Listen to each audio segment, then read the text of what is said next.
और परमात्मा कहते हैं कि राम किसी को मारे नहीं, मारे तो हत्यारा राम, अपने आप ही मर जाएंगे ये कर कर खोटे काम।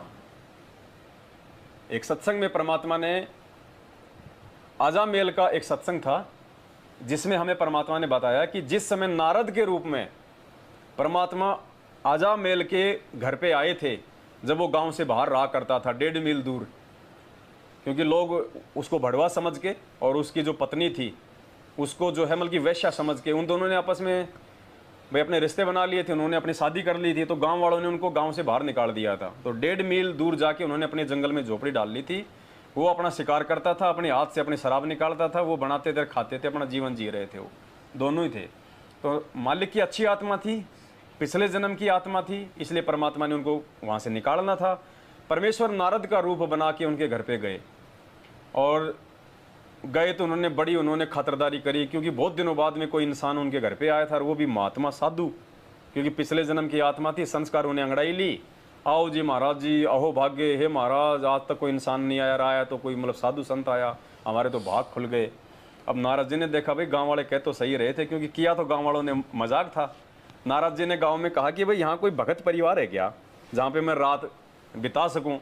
तो गांव वालों ने देखा, रही इसको कोई भगत ही दिखाई नहीं देता गांव में, बड़ा अपने आप में साधु बन रहा है। बोले यहाँ से 1.5 मील दूर है, बोले 1 नंबर का भगत है, बोले वहां जाओ महाराज आप। गांव में तो बोले ऐसे, बोले लल्लू पंजू भगत ही हैं, 1 नंबर का भगत बोले वो है। उन्होंने तो महाराज जी को नीचा दिखाने के लिए वहां भेजा था कि वहां जाके देखेगा, वो गादड़ मार के ले आएगा, हाथ से वो शराब निकालेगा, वो नशे में वो पड़ा होगा। तो वहां गए तो बड़ी खातिरदारी करी शाम, और उसने देखा भाई मैं तो बिल्कुल भगत परिवार में आ गया। अब शाम को उधर से आजामेल आया, गादड़ मार के ले आया, गुरुजी कहते हैं टांग के ला रहे पीछे, और ला के यूं पटका चौक में, ले भगवान आज तो बड़ी मुश्किल से मिला है बना सब्जी। और वो नारद जी ने देखा, रे भाई क्या चक्कर हो गया ये। बोले बेटा ये कौन है? बोले जी आपका भगत है। मेरा भगत? बोले ऐसा? बोले तुम, थारे आचार विचार तो ऐसे लग रहे मतलब भगतों से भी उत्तम, और ये क्या कर दिया तुमने? बोले जी क्या बात?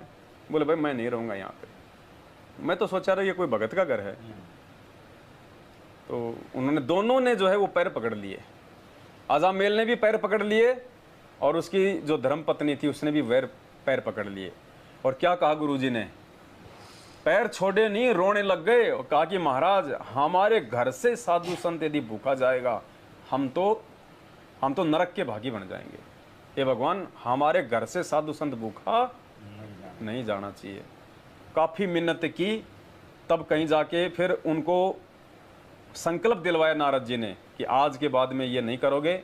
उन्होंने कहा कि आज के बाद नहीं करेंगे, जो आप कहोगे वही आज्ञा पालन करेंगे, आप हमें आपकी जो भक्ति विधि है वो समझाओ, वो बताओ। कहने का मतलब है दोनों ने पैर पकड़ के कहा कि हमारे घर से यदि साधु संत भूखा जाएगा, हमारे को तो नरक में भी ठिकाना नहीं मिलेगा। उन आत्माओं, जब दिल्ली में साध संगति थी 2 महीने पहले, तो वहां तो जानबूझ के भक्तों को मार पीट कर करके उनको भंडारा तक नहीं करने दिया, और उनको दिल्ली से बाहर निकाला। उन आत्माओं दिल्ली डूबेगी, बचा नहीं सकता कोई आने वाले समय में। और यहाँ हिसार में जब साध संगति थी, पुण्यात्माओं यहाँ भी इन लोगों ने भंडारा नहीं करने दिया। तो वो तो शुक्र है परमात्मा का, जो पुलिस वालों को परमात्मा ने प्रेरणा करके और भक्तों को भंडारा करने दिया। इन नालायकों ने भंडारा नहीं करने दिया।